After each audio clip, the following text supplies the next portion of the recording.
तो तुम ये कह रहे हो पड़ोसी खराब, ये खराब, वो खराब, ये दुश्मन, वो दुश्मन, लेकिन कभी ये सोचते हो कि तुम्हारा तो नहीं खराब, ये खराबी क्यों सोचता, ये बुराइयों में क्यों जाता, बुराई को जल्दी क्यों पकड़ता, अच्छाई को क्यों नहीं पकड़ता। जो इसकी आदत बुराई पकड़ने की, बुराई करने की रही है, इसलिए आप भी आपकी बुराई से इसको अलग नहीं करता, और ये दिन रात तुम्हें नहीं बुरे कर्मों में, बुरे ख्यालों में रखता। तुमने कितनी पूजा पाठ किया, लेकिन मन पर कंट्रोल, तीरथ व्रत भवन जब कभी गंगा स्नान ये सब आपने किए, लेकिन मन की गंदगी धो पाया, मन को कंट्रोल नियंत्रण में रख पाए हो। जब बड़े बड़े ऋषि मुनि, योगी, महर्षि, ब्रह्मचारी और कार्य शक्तियां ये सब मन से हार गई और मन ने सबको अपने कंट्रोल में रखा। इस पर किसी ने कंट्रोल नियंत्रण नहीं कर पाया, लेकिन जब कलयुग में संत पधारे तो संतों ने इसकी युक्ति जानी, उन्होंने इस मन को पकड़ा और 3 तरीके से उसको सुधारा। आज सत्संग के द्वारा, सेवा के द्वारा और भजन के द्वारा, और जीवों को संकेत किया कि अगर मन पर विजय नियंत्रण करना चाहते हो तो सत्संग करो, सेवा करो और भजन करो, चौथा कोई रास्ता नहीं।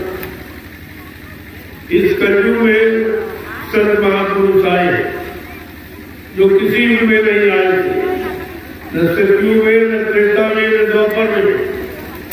5,500 वर्ष कलयुग के निकल गए, नहीं आए। अभी लगभग 750 वर्ष पूरे होने जा रहे हैं। जब सर्वप्रथम कबीर साहब आए, उन्हीं से ये संत मत चला और संत नाम उन्हीं से जाना गया, इससे पहले कोई नहीं जानता।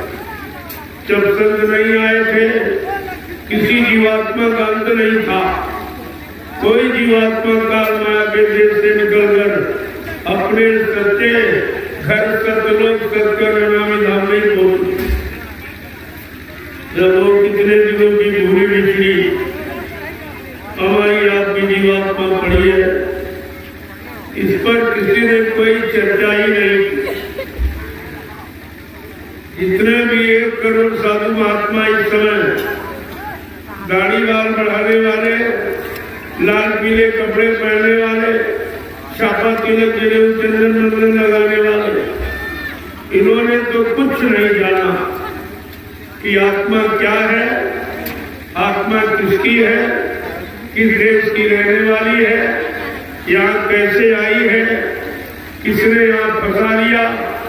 अब इस फंसी हुई जीवात्माओं को कौन निकालेगा, कौन पहुंचाएगा, कौन मालिक से मिलाएगा, ये जानकारी किसी को नहीं, और आपको इसके लिए किसी ने बताई नहीं। अगर वो जानते होते तो आपको बताते। जिनको आपने अपना सब कुछ समझा वो नहीं जान पाए, वो नहीं जीवात्मा को जगा पाए। ब्रह्मा विष्णु महादेव ये तुम्हारे संसार का आधार है, और ब्रह्मा जी ब्रह्मलोक पे बैठे आज भी, लेकिन आप कैसे वहां पहुंचोगे? तुम ब्रह्मा जी से कैसे मिलोगे? तुम विष्णु भगवान से कैसे मिलोगे? तुम शंकर जी से कैसे मिलोगे? तुम सीताराम से कैसे मिलोगे? तुम राधे श्याम से कैसे मिलोगे? तुम देवी देवताओं से कैसे मिलोगे? क्या आपने किसी से पूछा? मिलने का तरीका, जाने का तरीका, सोचने का तरीका, उनसे मुलाकात करने का तरीका आपने किसी से पूछा? न तुमने पूछा, न किसी ने बताया, और तुम इसी धोखे में आदमी बैठे हो। मैं आपसे ये पूछ रहा हूँ कि आपने कितने दिन से देवी देवताओं की पूजा की, लेकिन कोई देवी देवता मिला पास? सच बोलना, कोई मिला? कोई देवी, कोई देवता, कोई भगवान, कोई खुदा, कोई दास, कोई गुरु आपको मिला? क्योंकि ये मिलने के स्थान नहीं, ये तुमको किसी ने नहीं बताया। ये मिट्टी के मकान जो ईंट पत्थर के बनाए, ये उनकी यादगार के स्थान, ये रहने के स्थान नहीं है। भगवान राम जब यहाँ आए तो क्या उनके नाम का मंदिर पहले से बना था? क्या उसी मंदिर में वो पैदा हुए थे? तुम्हें भी सब भूल गए हो कि वो अयोध्या में पैदा और अपने घर में और माँ बाप के एक याद को आप पढ़ी लिए, फिर आप मुझे ढूंढ रहे, वहां कोई नहीं, न पहले कोई आया, न आज कोई है, न आगे कोई रहेगा। यही तुम्हारा भ्रम कितने दिनों से चल रहा, और करते हुए भी और कुछ मिलता नहीं, और फिर भी समझ नहीं पा रहे हो। संसार में कोई काम करते हो, अगर लाभ न मिले तो आप करो। खेती करते हो, अनाज न पैदा हो तो आप खेती करोगे। दुकान और व्यापार करते मुनाफा न हो, व्यापार करेंगे आप। नौकरी करते हैं, तनख्वाह वेतन न मिले, आप नौकरी करोगे? फिर ये काम कैसे करोगे जिसमें कुछ नहीं मिला? तुम्हारा श्रम, समय और पूंजी सब व्यर्थ में चला गया। न किसी से आपने पूछा और न किसी ने आपको यहाँ बताया। यद्यप धर्मशास्त्रों ने इशारा किया, उन्होंने बताया ऐसा नहीं। साफ साफ शब्दों में है, न हम बसामि वैकुंठे योगिना हृदय न चा मम भक्त्वा यत्र गायन्ति तत्र तिष्ठामि नारदा। भगवान कहते हैं, नारद, मैं यहाँ कहीं नहीं रहता जहाँ तुम हमको खोज रहे हो। न मैं पत्थर में, न मैं कागज में, न मैं पानी में, मैं तो तुम्हारे सबके अंदर आत्मा रूप में बैठा हूँ। आत्मा परमात्मा का अंश है। आत्मा रूप में मैं तुम्हारे सबके अंदर बैठा हूँ। तुम अपने अंदर कभी नहीं खोजते हो, न खोजने का तरीका किसी से पूछते हो, और न किसी ने आपको आज तक बताया कि आत्मा कहाँ है, परमात्मा का अंश है। अगर आत्मा मिल जाए तो हम परमात्मा से मिलेंगे, क्योंकि शरीर तो आपका मिलेगा नहीं, शरीर वहां जाएगा नहीं, शरीर यहीं पर जला दिया जाएगा, यानी मतलब गड्ढा खोद के गाड़ दिया जाएगा। शरीर तो किसी का नहीं है, और तुम शरीर से ही पूजा पाठ करते हो। अरे शरीर इंद्रियों से जो पूजा पाठ आपने किया, उसका क्या लाभ कभी पूछा आपने कि जब शरीर इंद्रियों से पूजा पाठ और तीर्थ व्रत और दान हवन जब तक यज्ञ गंगा स्नान करेंगे तो हमको क्या मिलेगा? मान मिलेगा, सम्मान मिलेगा, सामान मिलेगा, लेकिन ब्रह्म में भगवान नहीं मिलेगा। शरीर जड़ है, भगवान चेतन है। जड़ कभी चेतन को नहीं प्राप्त कर सकता। इस बात को आपको ध्यान में रखना चाहिए। आपने किसी से नहीं पूछा, लेकिन संत महापुरुष आए तो उन्होंने आपको स्पष्ट बिल्कुल समझाया कि शरीर इंद्रियों से करोगे तो शरीर इंद्रियों को लाभ मिलेगा, और आत्मा से करोगे तो आत्मा को लाभ मिलेगा। बिल्कुल सीधा रास्ता। शरीर इंद्रियों से पूजा पाठ, तीर्थ व्रत, दान हवन, जप यज्ञ, गंगा स्नान करोगे तो मान मिलेगा, सम्मान मिलेगा, सामान मिलेगा।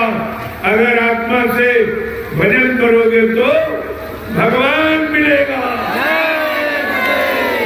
ये भगवान मिलने वाला, वो सामान मिलने वाला। चाहे दोनों कर लो, चाहे तो तुमको सामान चाहिए कि भगवान चाहिए? तुम सामान ढूंढते रहे, सामान मांगते रही, वही मांगने की आदत तुम्हारी पुरानी।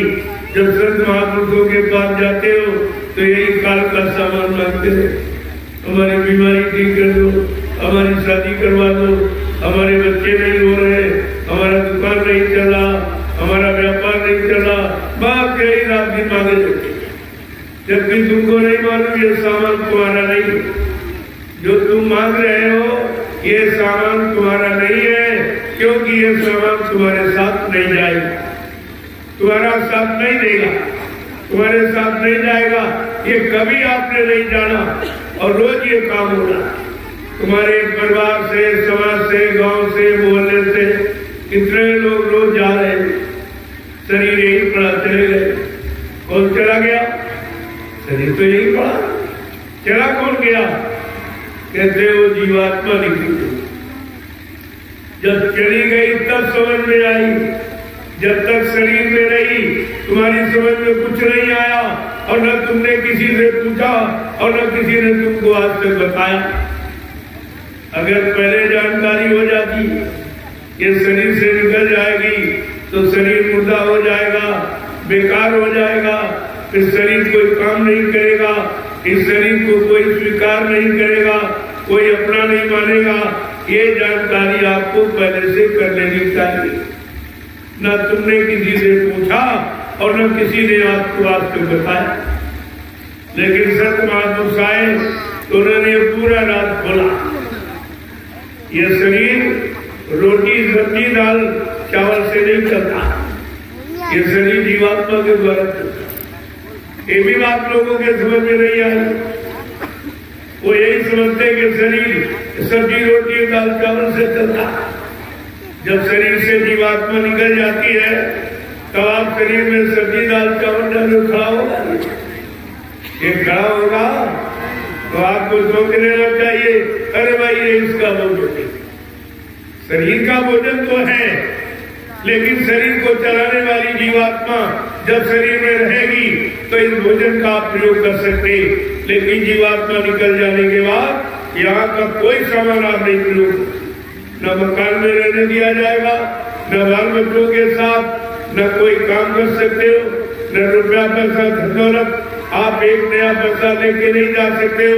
ये सब रोज आपका प्रैक्टिकल हो रहा, लेकिन समझ क्यों नहीं पा रहे। एक दिन हमें आपको जाना होगा, एक दिन हमारा भी ये सामान टूट जाएगा जिसके लिए हमने पूरा जीवन लगा दिया, कमाने में, इकट्ठा करने में, रखने में, और ये मालूम नहीं था कि हमारा नहीं है तो इसमें समय क्यों खराब करते।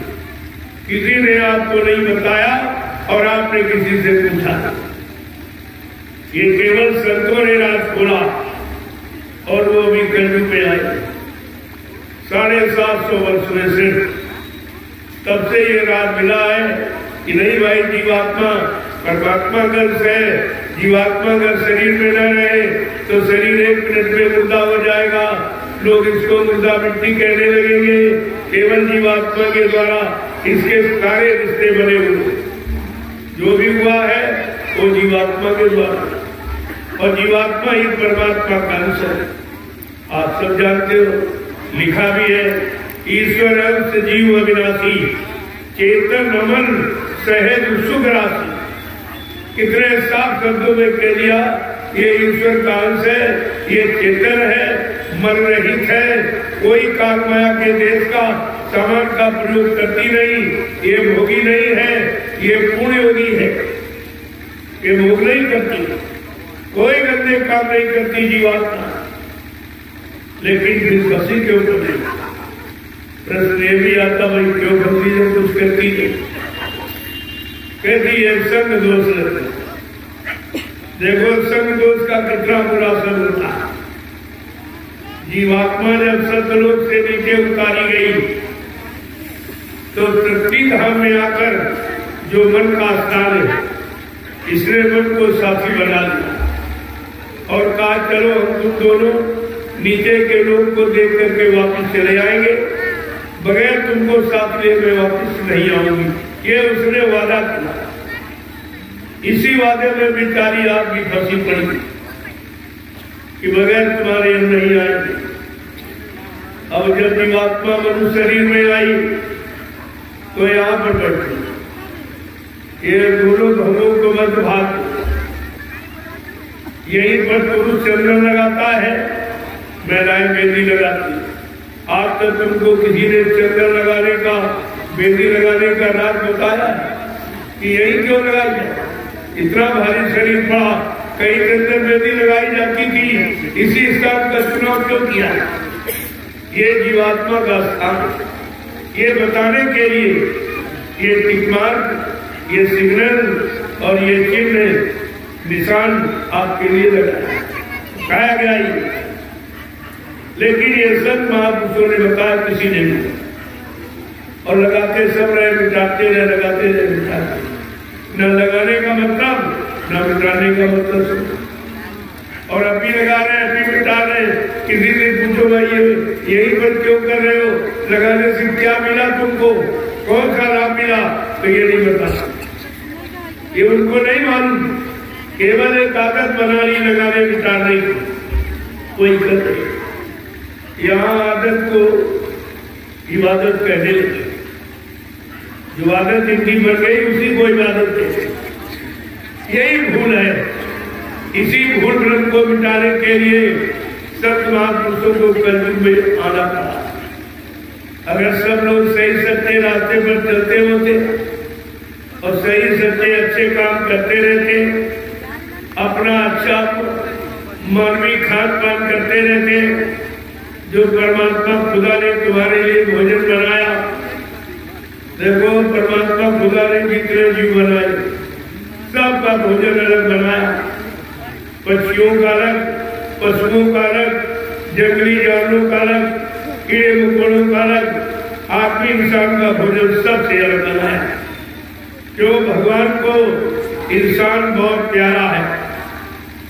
भगवान राम ने कहा भी है, रामचरितमानस उठा के देखे आप, बड़े साफ शब्दों में कहा है कि सब मेरे इस सब मम उपजाए और तीन में आधी के मन में भाए। भगवान क्या कह रहे? ये सारी सृष्टि मेरी ही बनाई, सारे जीव जंतु मेरे ही बनाए। कोई विज्ञान ने, इंसान ने कोई जीव जंतु नहीं बनाया। जब आपने बनाया नहीं है तो मारने काटने का अधिकार किसने दे दी? यही आपकी भूल, यही अज्ञानता, यही पाप कर्म आज भी तुमको यहाँ से निकलने नहीं देना। इसी का पाप कर्म से बचने के लिए संत महापुरुषों ने ये अभियान चलाया और सबको संदेश दिया कि आप लोग शाकाहारी होगा। कुदरत तुम्हारे कार्य कारनामों से सख्त नाराज हो गई। जो तुमने मार काट, हिंसा, चोरी, कतलेआम, व्यभिचार, कुचार, झूठ, कपट, बेईमानी, धोखाधड़ी किया, उससे कुदरत सख्त नाराज है और वह कुछ करना चाहती है। कुदरत का तो काम तुम्हारे हित में नहीं है। बाबा जी ने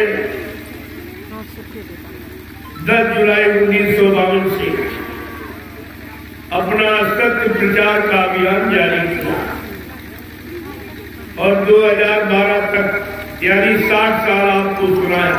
सब पूरे हिंदुस्तान को, हिंदुस्तान का कोई प्रांत, कोई जिला, तहसील, ब्लॉक, शहर, कस्बा, गरीब गांव का छोड़ा नहीं जहां पर जानकारी न दी हुई। लेकिन किसी ने उस जानकारी को लिया नहीं, कोई नहीं माना। सुनाया गया, लोगों ने सुना, लेकिन माना कोई नहीं माने तो आप मुसीबत में चले गए। जब नहीं मानोगे तो परिणाम तो खराब होगा ही। गोस्वामी जी महाराज ने रामचरितमानस इसीलिए लिखी और हर हिंदू के घर में रखवा दी कि तुम इसको पढ़ते रहना, बच्चों को याद रखना, अपने जीवन में उतारते रहना, तो तुम्हारे जीवन में कोई बीमारी, कोई परेशानी, कोई झगड़ा, कोई देवी प्रकोप, कोई दुर्घटना, कोई अकाल मौत नहीं होने पाएगी। लेकिन आपने उनकी भी बात नहीं, न रामचरितमानस की मानी और न इनकी मानी। आपने तो किसी की बात नहीं मानी। तो न मानने वालों का इतिहास पढ़ा आपने। सतयुग में हिरण्यकश्यप राजा था, उसने अपने भक्त बेटे प्रहलाद की नेक अच्छी भली बात नहीं मानी तो मारा गया। त्रेता में विद्वान ब्राह्मण रावण 4 वेद 6 7 18 पुराणों का ज्ञाता उत्तम कुल पुलस्त करना की शिव विरत की पूजो वो भक्ति इतना कुलीन ब्राह्मण पुलस्त ऋषि के परिवार का जिसने अपनी अखंड तपस्या आराधना साधना से ब्रह्मा विष्णु महादेव को अपने वश में कर दिया, लेकिन समय के जगह नाम से चूक गया। उस नाम की महिमा नहीं समझ पाया जो समय से ऋषि मुनियों ने राम नाम जगाया था। उस राम नाम पर उसको शंका हो गई, कह रहा ये राम नाम भगवान का नाम नहीं, ये राम भी भगवान नहीं। इसी शंका में सोने की लंका चली गई, शंका में लंका खो बैठा। और तुमने समरथ सदगुरु में शंका की तो सदगुरु की दया खो दिया। आपने तो बहुत भारी नुकसान अपना किया, क्योंकि दया ये रुपए पैसे से कुछ मिलती नहीं, ये कोई दे सकता नहीं। आप इनको जब उनकी बहुत मर्जी होती है तभी वो दया जीवों पर करते हैं और दया का लाभ देते। आपने तो कुछ नहीं समझा, अगर समझा होता तो ये हालात आपके नहीं होते। उधर द्वापर में राजा कंस उसने भगवान कृष्ण की कोई बात नहीं मानी और ये दोषियों ने भी कृष्ण की बात नहीं मानी। जब भी कृष्ण ने कहा अरे भाई मैं तुम्हारी जात बिरादरी में आया हूँ, जात बिरादरी के नाते मेरी बात मान लो, तो ये तुलसी क्या कहता था, अरे जा जा जात का ग्वाला, गाय चराने वाला, माखन का चोर, तेरी बात मान लूंगा। कितने अपशब्द कटु शब्द अमर्यादित शब्दों का प्रयोग करके कृष्ण को नाराज कर दिया। जब वो नाराज हो गए तो नाराजगी बेचारे लाचार मजबूर हो गए करने के लिए, क्या करने के लिए, लीला करने की, खेल करने की। एक 18 दिन की लीला की और सब समाप्त। वो 56 करोड़ वंशी जिनका पूर्तिया सफाया एक भी नहीं बता। ये है अच्छी नेक भली सलाह, अच्छी नेक भली बात न मानने का परिणाम विनाश होता। ये इतिहास आपके बता रहे सब, लेकिन कलयुग के लिए संत गोस्वामी जी महाराज ने जो रामचरितमानस लिखा, उन्होंने स्पष्ट शब्दों में लिखा है कि कलयुग के जीवों, अगर तुमने इनकी बात न मानी, इनकी साधु ज्ञा का फल और जरे नगर अनाथ कर देता। साधु संत महात्माओं की आज्ञा का उल्लंघन जो परिवार समाज देश राष्ट्र मुल्क जातियां करेगी वो जल के रात हो जाएगी। ये कलयुग के लिए चेतावनी। क्या आपने चेतावनी को पढ़ा नहीं है? क्या रामचरितमानस के उत्तरकांड को आपने देखा नहीं है? अगर आपने पढ़ा होता तो जरूर समझा होता, और समझा होता तो ऐसे अनैतिक कार्य आप कभी नहीं करते। अनैतिक कार्य नहीं करते तो आपको ये जो सजा मिल रही है, तरह तरह की बीमारियां, परेशानियां, दुख तकलीफ, महामारी, यानी मतलब दुर्घटनाएं, ये नहीं, ये सब कर्मों की सजा ही है। बगैर कर्म के आप कुछ नहीं मिल सकता, क्योंकि ये देश कर्म प्रधान देश है। यहाँ जो जैसा कर्म करेगा वैसा फल उसको भोगना पड़ेगा। इसमें कोई किसी तरह की मदद नहीं कर सकता। ये संसार का नियम है और भगवान राम ने अपने नियम को आपको बताया भी रामचरितमानस कि कर्म है प्रधान ने विश्व रची राखा और जो जस करी ये सतस फल चाखा। क्या कह रहे हैं? भगवान के कानून को बता रहे। भगवान कह रहे बदले कर्मों के आधार पर मैंने विश्व की रचना की। 2 कर्म, एक शुभ एक अशुभ, एक अच्छा एक बुरा, एक पाप एक पुण्य। साधु कर्मों के आधार पर सारे विश्व की रचना की।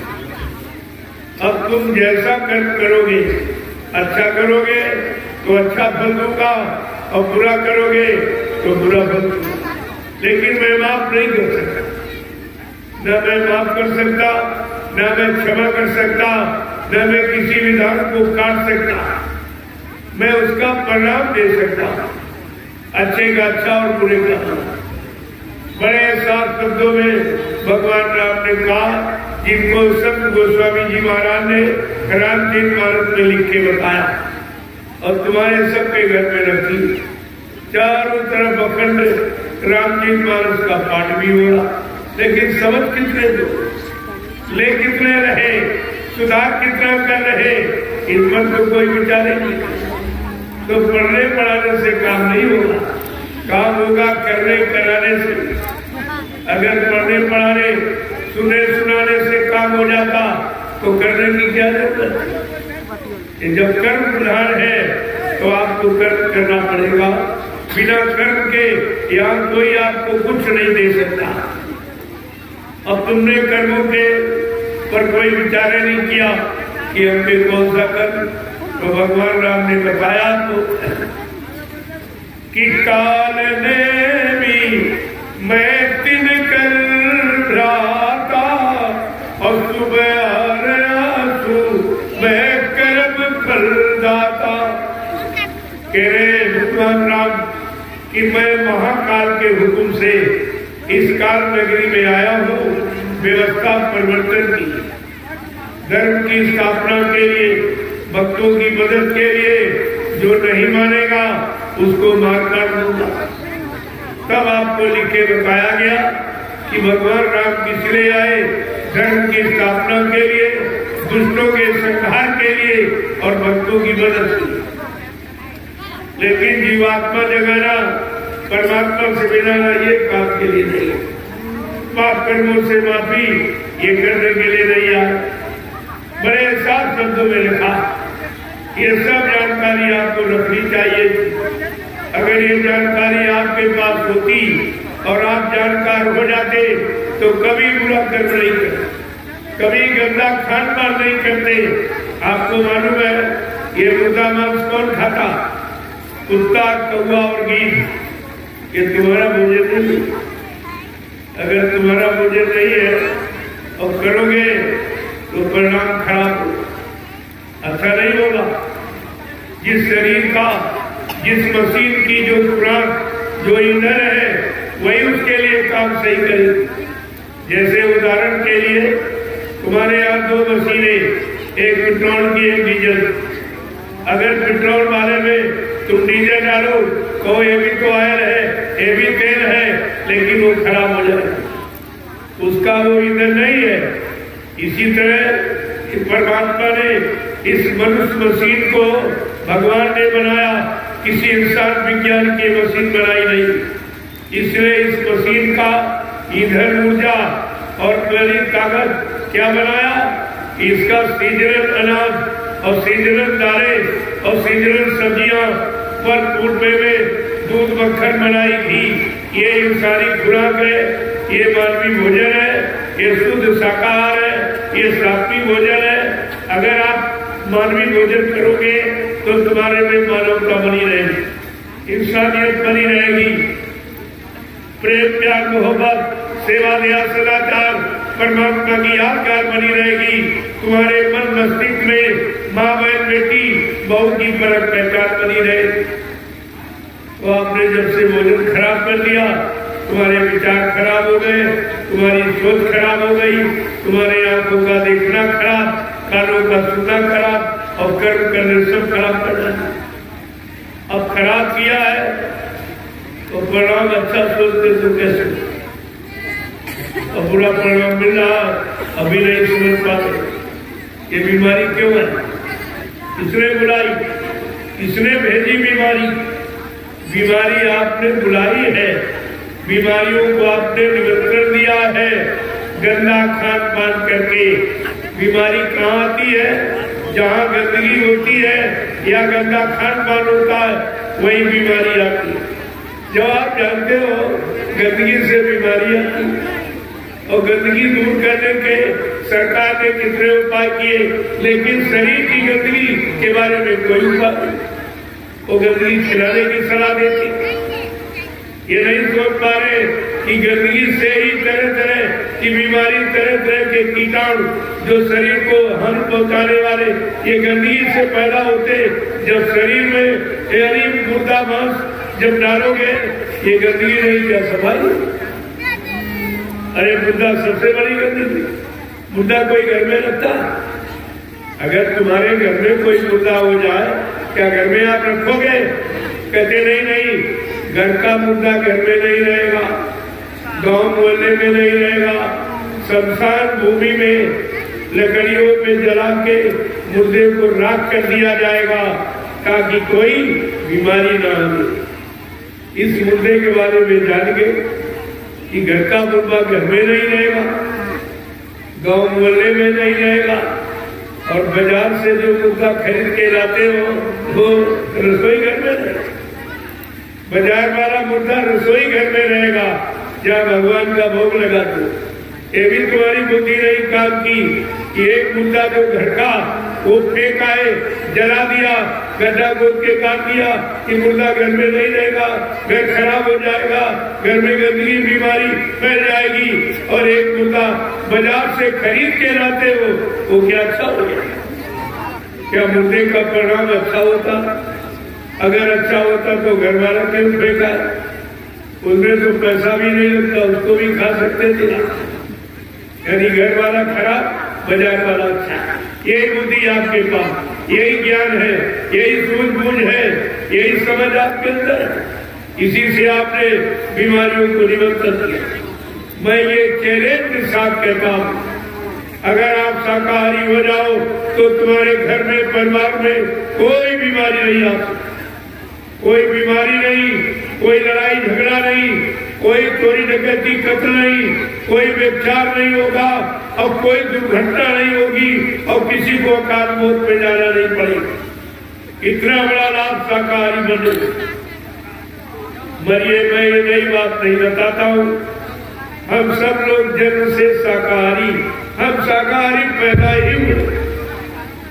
जब बच्चा पैदा होता है माँ के पेट, चाहे हिंदू घर में हो, चाहे मुसलमान के घर में, चाहे किसी जाति में हो, क्या किसी माँ ने पैदा होने के वक्त अपने बच्चों को अंडा खिलाया था, मुर्गा खिलाया था, बकरा खिलाया था, मछली खिलाई थी, शराब पिलाई थी, गांजा भी पिलाया था? हर माँ ने अपने बच्चे को अपना दूध पिलाया। ये शुद्ध शाकाहार। हम लोग जन्म से शाकाहारी पैदा ही। 3 गुणों को लेकर बच्चा पैदा होता, शाकाहारी, सदाचारी और ब्रह्मचारी। 3 गुणों को लेकर पैदा होता, और आपने पहले गुण समाप्त कर दिया कि तुम शाकाहारी नहीं रह पाए। जब शाकाहारी नहीं रह पाए तो सदाचारी ब्रह्मचारी का मतलब ही नहीं होता। ये बीमारियां आपने बुला, ये सब आपको सोचना चाहिए। जब कबीर साहब आए तो उन्होंने बहुत शिक्षा, बहुत तालीम दी, बड़ा प्रचार किया, लोगों को खूब बताया कि मीर मात जो करे आहारा 64 जन्म की देवता, जो मछली के मांस का भोजन करेगा उसको 64 जन्म गिद्ध के योनि में जन्म ले रहा है। जो गिद्ध मुर्दा मांस खाता, अगर मुर्दा मांस के शौकीन हो तो भगवान वही जगत में पैदा करते। जाओ खाओ। और क्या लिखा उन्होंने? मांस मिठाइया खाते सुरापान से है, तेल नरके जाएंगे माता पिता सभी। कितना बड़ा परिणाम है कि जो मांस और मछली और अंडा और शराब का सेवन करेगा वो माँ बाप सहित नरक। इतनी बड़ी सजा है, इस सजा को आपने कभी विचार नहीं किया, कभी सोचा नहीं। अगर सोचा होता तो ये नर्क की तैयारी आप में नहीं लगी होती। सब नर्क की तैयारी। भगवान को मानते हो तो भगवान राम का कानून पढ़ा। उन्होंने अपने जीवन में 3 घटनाएं, पहली घटना कि अपने पिता को नहीं माफ किया। राजा दशरथ क्या अपराध किया था उन्होंने कि उनसे धोखे में भक्त श्रवण कुमार की हत्या हो गई। एक हत्या धोखे में हो गई, भगवान राम ने माफ नहीं किया। आपने अपने जीवन में कितनी हत्याएं की, कितने मुर्गे मारे, कितने बकरे काटे, कितनी मछली मारी, कितने अंडे फोड़े, कितने गर्भपात करके मासूम बच्चों की हत्या किए हुए बैठे हो। बोलो तुम्हें कौन सा भगवान माफ कर देगा? पहले भगवान का कानून पढ़िए। दूसरा है कुंभकर्ण का वध। ये क्यों किया, क्यों मारा? कि कुंभकर्ण शराब पीता था, मांस खाता, इसलिए भगवान ने उसका वध किया। क्या कुंभकर्ण वध आप भूल गए? क्या भगवान राम का क्रोध आप भूल गए? इन्होंने कुंभकर्ण को क्यों मारा? केवल शराब पीने, मांस खाने के कारण। अगर भगवान राम का कानून आज तुम्हारे समाज में लगा दिया जाए, तुम परिवार समाज में रहने वाले कितने लोग बचोगे? तुम सब शराबी कबाबी हो गए। तो भगवान राम के कानून को काम आना। तीसरा कानून क्या है? बाली का वध। बाली का वध क्यों किया? सुग्रीव को मित्र बना करके फिर बाली को संहारा किया। एक भाई को मित्र बनाया और एक का वध कर दिया। ये क्यों किया? तो उन्होंने कहा नहीं, कानून बना उसका अपराध, उसका गुनाह और पाप देखकर पहले कानून धारा बनाई, बगैर धारा की सजा नहीं सुनाई जाए। तो उन्होंने कौन सा कानून लाया?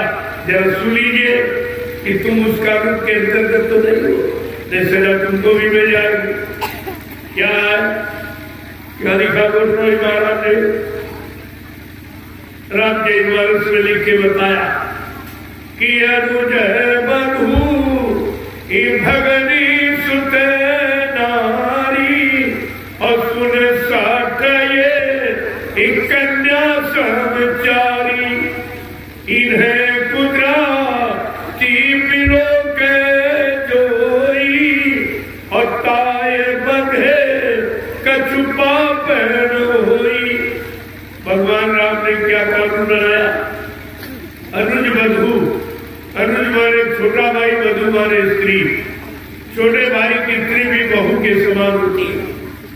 बहन भगनी माने बहन, और भगनी सुत्रारी बहन के लड़के की स्त्री भी बहू के समान मानी जाए। और कुंवारी कन्या, ये चारों निजी कन्या के समान भगवान राम का कानून कहता, अगर इन पर कोई बुरी नजर डाले और गंदी आदत से इनके चरित्र को खराब करने की कोशिश करे, ऐसे इंसान का अगर वध कर दिया जाए तो कोई पाप नहीं। क्या आप बच सकते हो? कि आपके पाप बचने का है कुछ? तुम्हारी तो नारी समाज पर दृष्टि पड़ते ही खराब हो जाती। तो आप इस दोष से, पाप से कैसे बचे? आज तक आपने नहीं सोचा है। और आपके द्वारा परामर्श संदेश दे रही भगवान राम ने और भी कानून बनाए। अरे सीताराम के पुजारियों, जरा ध्यान से सुनो। तुम सीताराम के पुजारी हो कि सीताराम से सजा पाने के अधिकारी हो। सीताराम कहने से माफी नहीं मिलेगी, सीताराम कहने से सीताराम नहीं मिलेगा। जो सीताराम ने कहा वो करो तो मिलेगी। उन्होंने आगे और कुछ कानून बताया, वो तो और पूजा बहुत कठिन है कि जननी समो जानो पर नारी और धन पर आए विष से विष भारी। क्या कह रहे हैं कि पराई स्त्री को अपनी मां के समान जानो और पराया धन, जहर का जहर, ये दोनों काम तुम्हारे बस के, ये दोनों काम आपके बस के नहीं। तो सजा पाने के अधिकारी आप बन नहीं। सुबह आपकी आंख खुलती, शाम को बंद होती। यही सोचो किसको लूटना है, किसको ठगना है, किससे झूठ बोलना, किसकी बेईमानी करनी है, किसको ठगना, किसको धोखा देना, किसकी चोरी, किसकी डकैती, किसका कत्ल करना, किसका अपहरण करना, ये सब काम में जुटे पड़े। भगवान राम की कोई बात नहीं सुनता, राम के वारस की कोई बात नहीं मानता, तो बड़ा तो बुरा ही हो, अच्छे का अच्छे और बुरे का। ये नियम कानून बना हुआ, अच्छा करोगे अच्छा फल पाओगे, बुरा करोगे बुरा फल। इसमें कोई किसी तरह की छूट नहीं हो। हाँ, सत्य महापुरुष उनको अधिकार है वो आपके पाप कर्मों के माफी करा सकते, और वो ऐसे नहीं पर शरीर को परमार्थी सेवा में लगाते।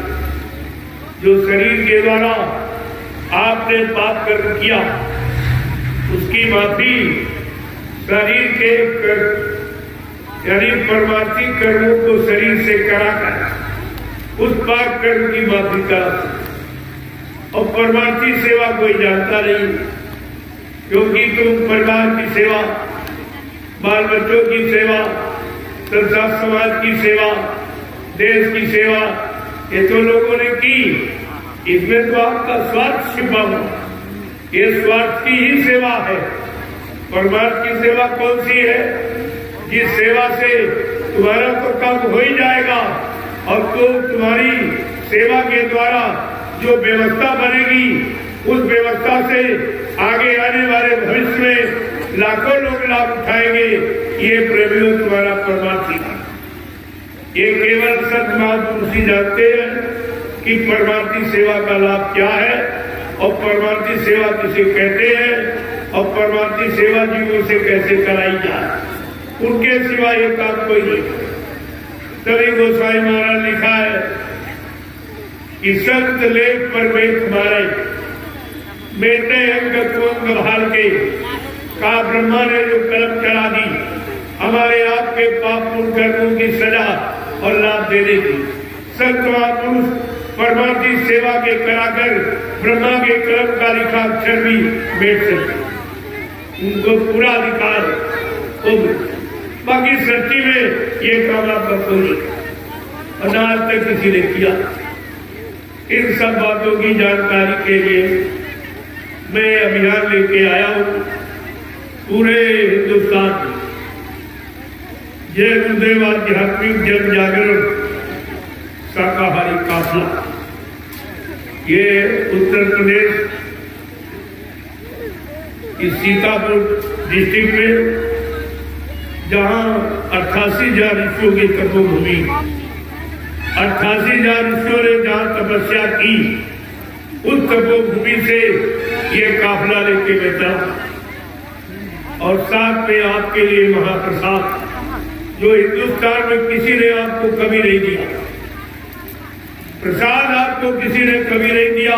और इस तरह से जो मैं सारे हिंदुस्तान में गलियों में सड़कों में प्रचार करके पुकार लगा के बुला के मैं ये महाप्रसाद दे रहा हूँ कि आगे का समय बहुत खराब, उस खराब समय से बचने के लिए आप ये प्रसाद ले लीजिए। बांट रहा हूँ पैसे से नहीं, बस जिसके बदले कुछ नहीं। ये काम कोई नहीं कर रहा और न कभी किसी ने पहले किया, न आगे भविष्य में कोई कर सकेगा। ये तुम्हारी हमदर्दी का और तुम्हारे लाभ का, तुम्हारी शांति का ये पैगाम जो समय से आया है और ये काफिला ये आपके काम। और सब कोई जात पात, कोई छोटा बड़ा, कोई गरीब अमीर, कोई हिंदू मुसलमान, कोई स्त्री पुरुष का कोई झगड़ा मेरे यहाँ नहीं। मैं सिर्फ एक जीवात्मा देखता हूँ, इस शरीर में जीवात्मा बैठी, चाहे वो स्त्री का शरीर हो चाहे पुरुष का हो, मतलब तो जीवात्मा से। ये जीवात्मा का जो ये शरीर जीवात्मा के रहने का मकान है, तो जीवात्मा का मकान ये गिरने न पावे, मिटने न पावे, इसलिए आपको ये प्रसाद दिया जाए। क्या कोई तुम्हारे गांव आया? कभी आया भी इसके पहले भी या कोई आएगा? इस पर आपको विचार करना चाहिए।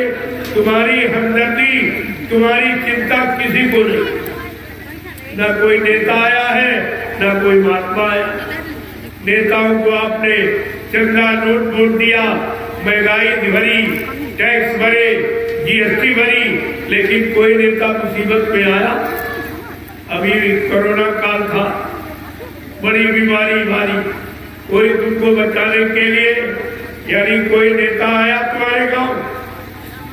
और कोई महात्मा जिनको आपने धोती रोटी लगोटी और दान दक्षिणा और रुपया पैसा सब कुछ देते हो, कोई महात्मा आया?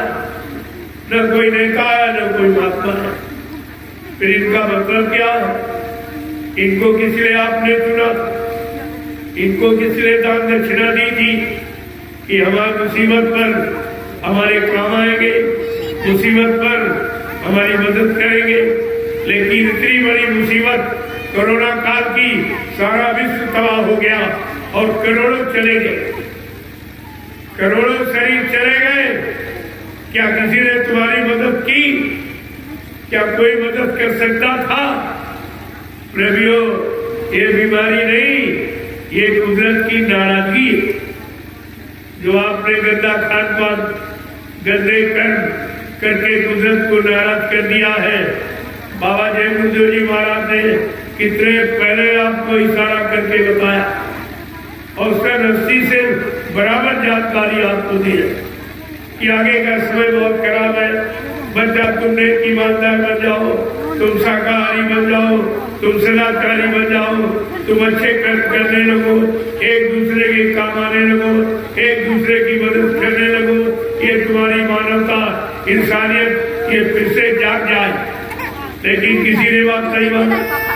इसमें उनका कोई स्वार्थ था, उनका कोई लाभ था, इसमें आपका लाभ यानी मतलब अब आपके लिए हरी बचने की बात थी। लेकिन आपने कुछ सुना ही नहीं, कुछ नहीं माना। जिस कोरोना की बात ये करते हैं आज, बाबा जी ने 6 नवंबर 1986 को एक कोरोना नाम की बीमारी का जिक्र हिंदुस्तान में किया। कहा बच्चा, अगर तुम शाकाहारी न हुए, सदाचारी न हुए, अच्छे नेक भले इंसान न बन पाए, चरित्रवान न बन पाए, तो कुदरत की तरफ से एक बीमारी आने वाली जिसका नाम होगा कोरोना। क्या ना करो तो बीमारी ना आए, और क्या करोगे तो बीमारी आए। क्या कोरोना का किसी ने बताया आपको? करो ना, क्या ना करो। अंडे मत खाना, मांस मत खाना, मुर्दा मांस गंदगी है, इसको मत खाना। और बुद्धि से नशा, शराब का, गांजा भांग का प्रयोग मत करना, बुद्धि पागल हो जाएगी। माँ बहन बेटी बहू की पहचान खत्म हो जाएगी। इसलिए ऐसे अनैतिक कार्य मत करना। अगर नहीं करोगे तो कोरोना नहीं आएगा, और करोगे तो आ जाएगा। लोग हंसी मजाक से कि बाबा ये पागल हो गई है, क्या गई, इनको इससे क्या मतलब। और नहीं माने आप तो आ गई। कोई रोक पाया? कोई प्रधानमंत्री रोक पाया? कोई मुख्यमंत्री रोक पाया? कोई सांसद विधायक रोक पाया? कोई महात्मा रोक पाया? आपको इस पर विचार करना चाहिए। और रोकने के लिए मैं बराबर आपको सलाह देता हूँ, बीमारी तुम्हारे पास नहीं आएगी, आप फिर शाकाहारी हो जाएगा। और नहीं मानोगे तो आगे और भारी बीमारी आएगी। अब तो आपको बताने आए हैं, सूचना देने आए हैं। मानो न मानो खुशी आपकी, हम मुसाफिर हैं, अभी अपने घर जाएंगे। अब तो आपको जानकारी देने आए हैं कि आगे भयानक बीमारी दिखाई दे रही है, जिसमें गांव के गांव, मुल्क के मुल्क, शहर के शहर साफ हो जाएंगे। कोई रहने वाला इन मकानों में दिखाई नहीं देगा। इतने मकान खाली पड़े रहेंगे, कोई रहने वाला नहीं दिखाई देगा। आज आप एक एक इंच जमीन पे झगड़ा मारकाट करते हो, क्योंकि तुमने आगे आने वाला भविष्य तुम्हें मालूम नहीं। इसलिए महात्मा प्रकाशदर्शी होते, भूत भविष्य के जानकार, इसलिए आपको पहले ही खतरे से अवगत कराते हैं कि भारी खतरा होने वाला था। कोरोना के बारे में इतने पहले बताया 6 नवंबर 1986, आप नहीं माने, आ गया। और फिर आपको पहले से बताया जा रहा कि आगे भयानक बीमारी है कोरोना, और उसके साथ कुछ पर घड़ी मिनट नहीं लगेंगे। गांव के गांव, शहर के शहर, मुल्क के मुल्क साफ हो गए। इतना खराब समय आ रहा, उस खराब समय से बचाने के लिए मैं आपके लिए महाप्रसाद किया कि एक बार इनकी फिर से मदद कर। इनकी कोई सुनने वाला नहीं, कोई मदद करने वाला नहीं, कोई आएगा नहीं, कोई कहेगा नहीं, तो कम से कम इनकी कुछ मदद कर दी जाए। और बिना ये दरबार है, यहाँ लिया नहीं जाता, दिया जाता। ये संतों का दरबार है, प्रेमियों यहाँ लिया नहीं जाता, दिया जाता। यहाँ बदले में आपको कुछ देना नहीं है, सब लेना ही लेना। अगर आप लेना सीख जाए और विश्वास कर ले, ये सारे बिगड़े काम तुम्हारे बन जाएंगे। आपको किसी का दरवाजा खटखटाने की जरूरत नहीं पड़ेगी, न डॉक्टर का, न वैद्य हकीम का, न अस्पतालों का, न मतलब मेडिकल स्टोरों का, न दवाओं का इंतजार करना पड़ेगा। क्योंकि ये दवाएं यानी गंदे खान पान और गंदे कर्मों की ये दवा नहीं है, वो दवा है शाकाहारी बनना। ये सबसे बड़ी दवा, इससे बड़े कोई दवा। इसलिए संत महापुरुष आपको जगा रहे हैं, ये जन जागरण हो रहा है। जब आप पहले नहीं जागे सो गए तो 350 वर्ष मुसलमानों ने राज किया। इसी हिंदुस्तान पर मुसलमानों ने राज किया 350 वर्ष और गुलाम बनाकर तुम्हें रखा गया। फिर तुम सो गए, फिर नहीं जागे, तुम मुट्ठी भर अगले जाए और उन्होंने 250 वर्ष तुमको गुलाम बना के रखा और तुम 70 साल से फिर सो रहे हैं। तो ये तुमको गुलाम बना के रखा। क्या तुम ऐसे सोते रहोगे? क्या सबके गुलामी बने रहोगे? तो तुम्हारी पढ़ाई लिखाई, ये शिक्षा, ये डिग्री किस काम? न तुम्हारे काम आई, न देश समाज के काम आई। फिर इसका मतलब क्या? कम से कम उसको आपको विचार करना चाहिए। परमात्मा ने मानव बुद्धि दी है, ये परीक्षण का यंत्र है, आपको इसका प्रयोग करना है। लेकिन नहीं करोगे तो वही तुम जानो, तुम्हारा काम जानो। आप ये नहीं कहोगे मेरे गाँव कोई आया नहीं, मेरे लिए किसी ने कुछ बताया नहीं, कुछ इशारा किया नहीं। तो मैं ये थोड़े से समय में मैं तो निकल रहा था, अचानक प्रेमी का घर है, उन्होंने कहा भी हमारे यहाँ तो चलो समय तो नहीं है, हमें सीतामढ़ी पहुंचना है समय से, लेकिन अब होते हो 5 बजे वहाँ पहुंचना था। वहाँ एक मीटिंग हुई, इसी संदर्भ में ये प्रचार प्रसार आगे कैसे बढ़ाया जाए, कैसे किया जाए, इसी संदर्भ में सत्संगी प्रेमियों में एक मीटिंग चल रही थी और उसमें जाना था। लेकिन ये बीच में आपके लिए सेवा जरूरी है, चलो अपने काय प्रेमियों को कुछ प्रसाद दे दिया जाए, आगे आने वाले समय में इनकी मदद हो जाए। जय गुरुदेव,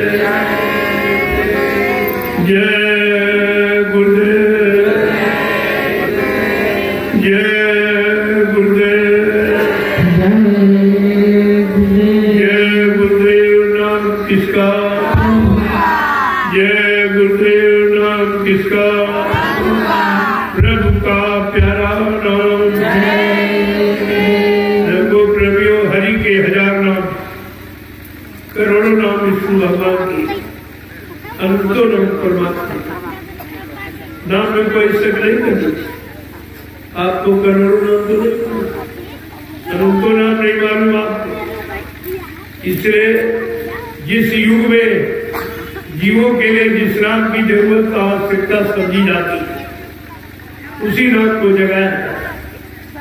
जैसे सतयुग में हरि नाम जगाया गया, त्रेता में राम नाम जगाया गया, द्वापर में कृष्ण नाम जगाया गया।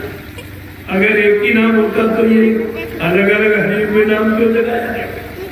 अलग अलग नाम अलग अलग युग के जीवों के लिए जगाए गए। आप न सतयुग है, न त्रेता, न द्वापर, आप तो कलयुग है। तो कलयुग का भी कोई नाम होना चाहिए। जब सारे युगों में नाम जगाया गया तो कलयुग में भी कोई नाम जगाया जाना चाहिए, क्योंकि नाम ही जीवों का काम करता है। जीवों की संभाल करता है, जीवों की मदद करता है, जीवों की सुरक्षा करता है। आपको तो किसी ने बताया नहीं आज तक कि कलयुग का कौन सा नाम है। जब किसी ने नहीं बताया तब आपको ये बताया जा रहा ये कलयुग का जगाया नाम। वैसे गोस्वामी जी महाराज ने रामचरित मानस में इशारा किया कि गुरु भी में भाव निधि तरह न कोई, और जो भी राची इस कर समय होई। बड़े साफ शब्दों ने कहा कि कलयुग के जीवों के लिए गुरु नाम आएगा, गुरु नाम जीवों की मदद करेगा। जब लोग गुरु नाम को लेंगे, गुरु नाम का सुमरन करेंगे, जाप करेंगे, तो उनको उस नाम का लाभ मिलेगा। अब जब गुरु बीच में बैठा, आगे जय पीछे देव लगा दिया, आप संज्ञा में आगे पीछे देव नाम। अरे गुरु तो बीच में बैठा था, आगे जय जय संख्या ध्वनि है, सम्मानित शब्द है, जय राम जय कृष्ण जय हनुमान सबके आगे लगा। देव यानी जो तुमको दे और बदले में कुछ न ले, उसको कहते देवता। ऐसे कौन से देवता जो आपको सब कुछ देते बदले में कुछ नहीं लेते।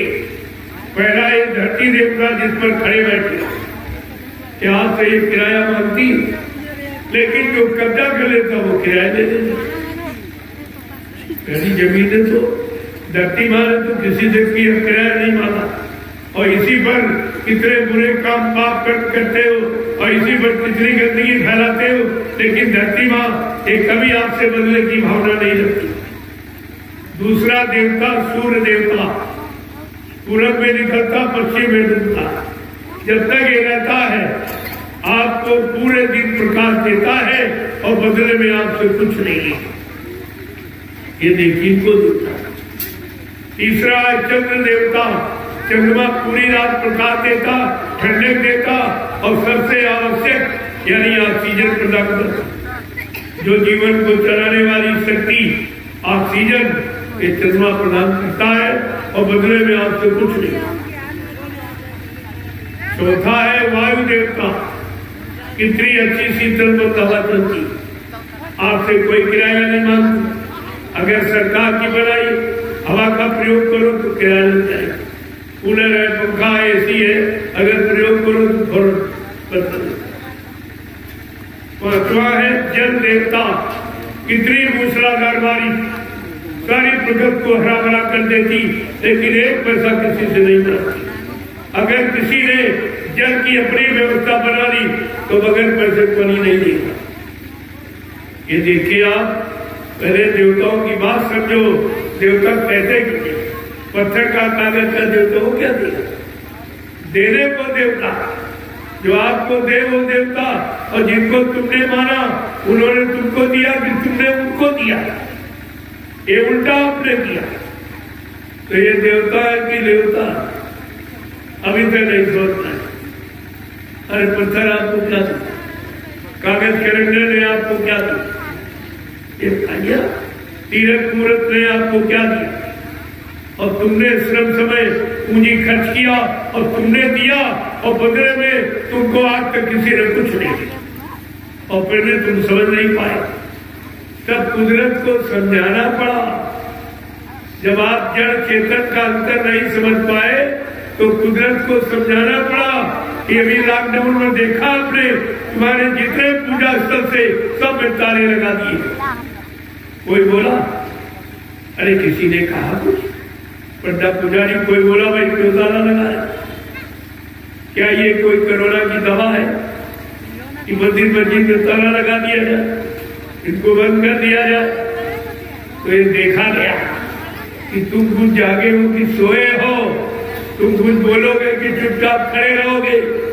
ये करके देखा गया, जब तुम नहीं बोले इसके बाद तुमको 3 महीने के लिए तुम्हारे घर में जेल बना के बंद कर दिया। तभी तुम नहीं बोले कि हमारा कौन सा गुनाह है, कौन सा पाप है, हमने राष्ट्र का समाज का क्या नुकसान किया, आखिरकार हमको ये सजा घरों में जेल बना के क्यों दी जाती?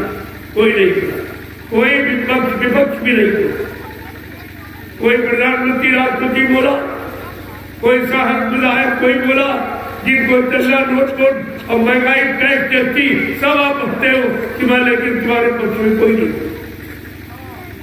फिर भी तुम नहीं समझ पा रहे। तुम्हारी बुद्धि कहाँ चली, तुम्हारी पढ़ाई लिखाई डिग्री कहाँ चली गई, और तुम ही सब तुम्हारे ही बच्चे एसपी और डीएम बने बैठे, वो भी नहीं बोल पाए, वो भी बेचारे कुछ नहीं कह पाए। और इसके बाद जब तुम नहीं बोले तब तुम्हारा क्या किया, दुकान बंद कर दिया, व्यापार बंद किया, तुम खाओगे, तब भी तुम नहीं बोले कि हमारा संसाधन बंद हो गया, बाल बच्चे कैसे पढ़ेंगे, पढ़ाई लिखाई बच्चों की कैसे होगी, शादी ब्याह कैसे करेंगे, उस पर भी आप नहीं बोले। फिर उसने क्या किया, तुम्हारा रेल मोटर यातायात ये संपर्क तोड़ दिया, ये भी बंद कर दिया, फिर भी आप नहीं बोले।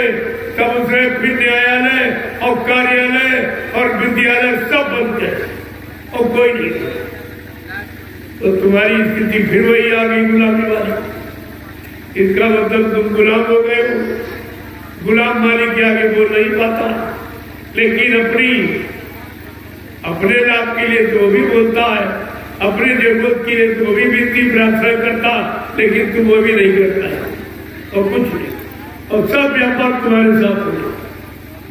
अब ये 4 इंच का कपड़ा जो मुंह पे लगाते हो, ये दवा है, 1 करोड़ की दवा है। अगर ये दवा है तो वैक्सीन टीके क्यों लगाए जाते, सबके मुंह पर कपड़ा लगवा देते, सब बीमारी खत्म हो। ये भी व्यापार, 4 इंच का कपड़ा करोड़ों रुपए पैदा कर लिए, तो ऐसे रह गए मुंह फैलाए, तो कुछ भी नहीं सोच पाते हो, न कुछ समझ पाते हो, एक तो जानते नहीं हो। अगर कोई अच्छी सच्ची बात तुम्हारे हित की बताए तो तुम मानते नहीं, ये तुम्हारे दौरे।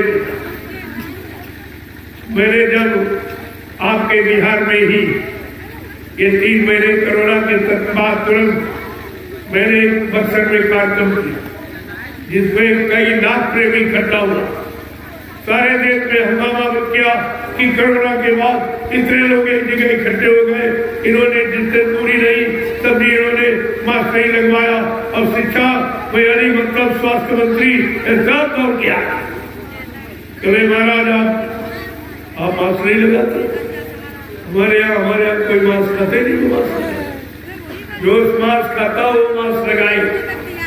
इसीलिए तुम्हारा बंद किया कि अंडे नहीं खाना, मुर्दा मांस नहीं खाना, दारू नहीं पीना, और किसी की निंदा आलोचना बुराई नहीं करना, किसी को भद्दे शब्दों से अपमानित नहीं करना, इसलिए तुम्हारा मुंह बंद किया गया। ये ऊपर लगाम लगाई गई जैसे घोड़े की लगा दी गई, ये लगाम तुम्हारे लगा दी गई, और अब तक तुम इसका राज नहीं समझ पाए हो क्या मतलब है। मैंने शिक्षा मंत्री से कहा, स्वास्थ्य मंत्री ने, तुम नहीं जानते, मैं इसका बताऊं ना, तुम इसका लाभ बता दिए और मैं इसकी हानि बता दूंगा। क्या हानि? जब नाक मुंह बंद कर दिया जाएगा प्रेमियों, तो स्वच्छ वायु आपको नहीं मिलेगी, स्वच्छ ऑक्सीजन नहीं मिलेगी, तो तुम्हारे अपने बड़े कमजोर हो जाए। ये डॉक्टरों को फिर एक मसाला मिल जाए, फिर एक दवा बेचने का अवसर, ये सब तुम्हारे शरीर के साथ व्यापार किया जा रहा है। और तुम अभी पढ़ लिख कर नहीं समझ पाए, ये डॉक्टर में ये भी नहीं समझ पाए कि नाक जब कुदरत ने खोल के रखी तो ये बंद कर रहे हो, इसका परिणाम बुरा होगा। इसकी क्या जरूरत? हाँ, नाक बंद करने का मतलब तो यही था कि अच्छा खान पान करो, अच्छी संग सोबत करो, अच्छे कर्म करो, तो फिर ये बंद करने की आवश्यकता नहीं। इस पर तो किसी ने कुछ कहा ही नहीं, इसका तो चलन बढ़ाया जा रहा। सरकार ने परमिट लाइसेंस बांट दिए, क्या जितने बुके काटो, क्या जितने अंडे फोड़ो, क्या जितना घर पास करो, क्या जितनी नसबंदी करो, मतलब इस पर एकदम खुले सब खुल गया। लेकिन और सब नौकरी नहीं खोली, जीएसटी नहीं हटाई, टैक्स नहीं हटाए, महंगाई नहीं हटाई, गरीबी नहीं हटाई, बेरोजगारी नहीं हटाई, जिसकी जरूरत भारत की जनता को, तुम्हारा जरूरत का कोई सामान। क्या शराब की आवश्यकता जरूरी है? क्या मुर्गा मांस खिलाना जरूरी है? क्या अंडा जो मुर्गी का मासिक धर्म है ये खिलाना जरूरी है? ये कितनी बड़ी गंदगी। अगर स्त्री मासिक धर्म में होती तो उसके आंख का भोजन नहीं किया जाता, छुआ नहीं जाता कि बीमारी लग जाएगी, बीमारी फैल जाएगी। और ये मुर्गी का मासिक धर्म अंडा जब खिलाया जाएगा तो इन नौजवानों का क्या होगा, इनकी बुद्धि और इनके स्वास्थ्य का क्या होगा? क्या इस पर किसी ने विचार किया? कितना बुरा रिएक्शन पड़ेगा, बुद्धि विकृत हो जाएगी, काम क्रोध लोगों को अहंकार प्रज्वलित हो जाएंगे, फिर तुम्हारी समाज के बस की बात नहीं रहेगी। ये सवाल जानकारी देनी चाहिए थी, लेकिन ये कोई नहीं। मैं तो निकल रहा हूँ, देख रहा हूँ कितनी भीड़ सब्जी के दुकानों पर नहीं, उससे दूरी भीड़ अंडों की दुकानों। ये हमारे देश का भोजन है। अरे तुम्हारा तो मतलब यानी कुदरत के अनुसार देश 4 महीने गर्मी बरसात, कुदरत भी संतुलन में रहती, कुदरत भी कंट्रोल नियंत्रण में रहती, कुदरत भी संयम में रहती, और आप संयम को तोड़ दिया तो परेशानी में चले गए। ये भारत देश, सारे विश्व के देश भारत को गुरु मानते थे अध्यात्म का। अध्यात्म की शिक्षा, परमात्मा शिक्षा केवल भारत जैसे धार्मिक मुल्क में और विश्व में किसी देश में। इसलिए सारे देश भोग भूमि के नाम से जाने जाते और भारत देश योग भूमि के नाम से जाना जाता।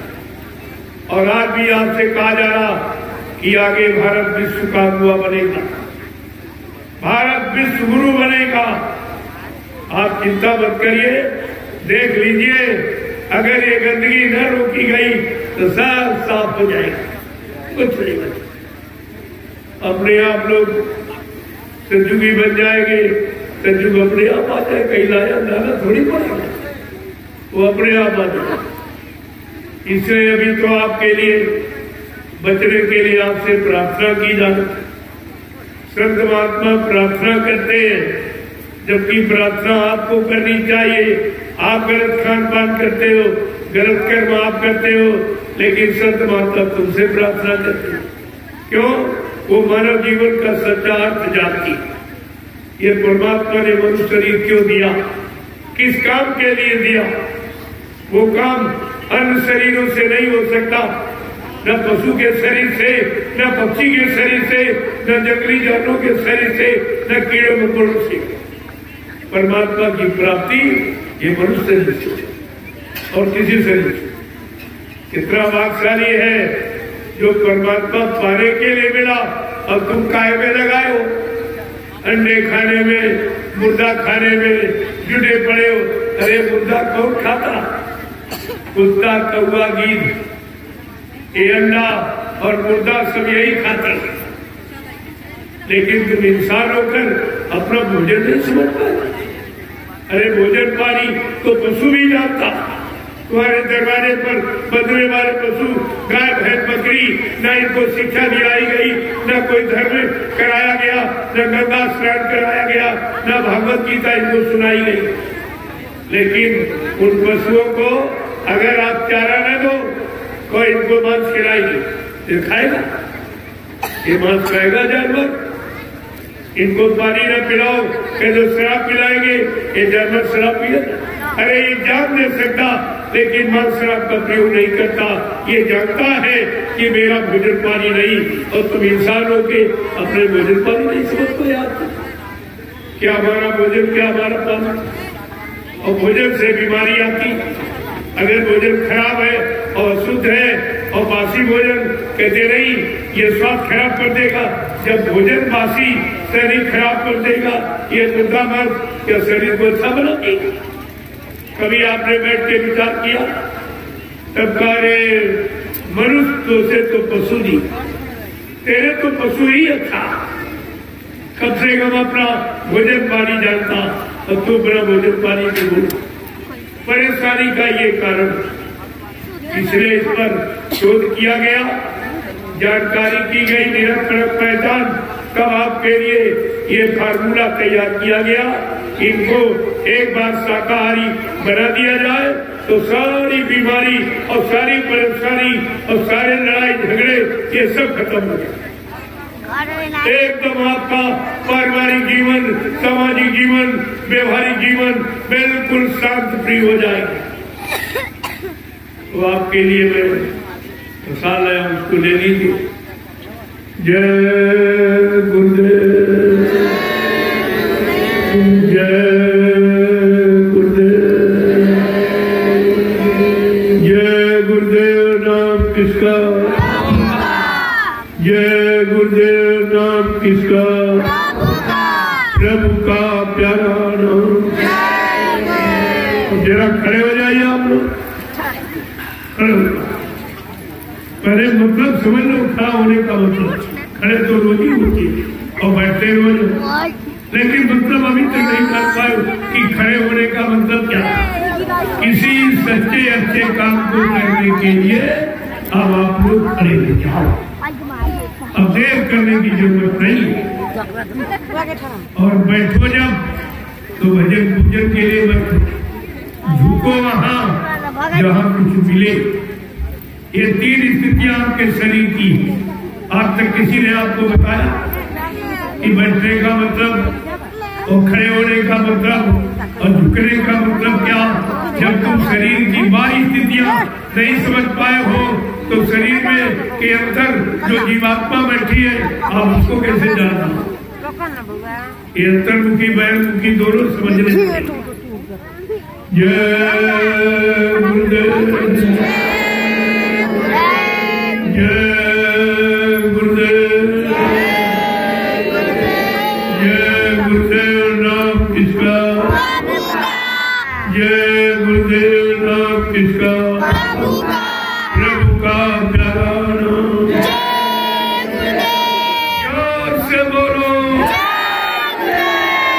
फिर बोलो, बोलना होगा, अभी से बोलो,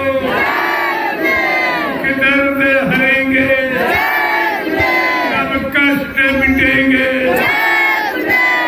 शांति भी देंगे, सबके दाता, सबके मालिक। प्रेम से बोले, ये नाम नहीं इंसान का, ये काम नहीं इंसान का,